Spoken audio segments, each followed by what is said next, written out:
প্রথমবার nail art করলাম আর ও দেখে যা বলল শুনেই তো মন খারাপ হয়ে গেল। কি বলেছে বলছি, দাঁড়াও। মা আর আমি দুজনে বের হয়েছি নেল আর্ট করতে, তবে তার আগে ভাই আর আমি দুপুরে বসে কি করেছি তোমাদের একটু শোনাই।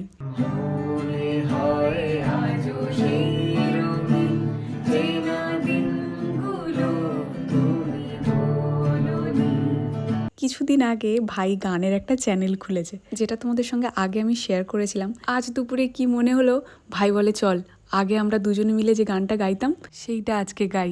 আমি জানি তোমরা অনেকেই ভাইয়ের গান শুনতে ভালোবাসো। ওর চ্যানেলের নাম আমি স্ক্রিনে দিয়ে দিলাম আর লিঙ্ক দিয়ে দিলাম ডেসক্রিপশানে। খুব ভালোবেসে গানগুলো করছে, পারলে একবার ঘুরে আসবে আর আমাকে এসে কিন্তু জানাবে যে কেমন লাগলো তোমাদের। আগের দিন ইনস্টাতে আমি দুটো ছবি স্টোরিতে দিয়েছিলাম, দুটোর মধ্যে তোমরা এইটা বেশি পছন্দ করেছিলে, তাই এইটা করিয়ে নিলাম। এক্সপিরিয়েন্সটা কেমন হলো নেক্সট কোনো ভিডিওতে আমি ইন ডিটেল তোমাদের সঙ্গে শেয়ার করব। যেটা পরে আছি এটাই নিলাম লেহেঙ্গার জন্য। দাঁড়াও এবারে দেখে বলার পালা নেল আর্টটা কেমন হয়েছে। কি গো বলো কিছু। বেকার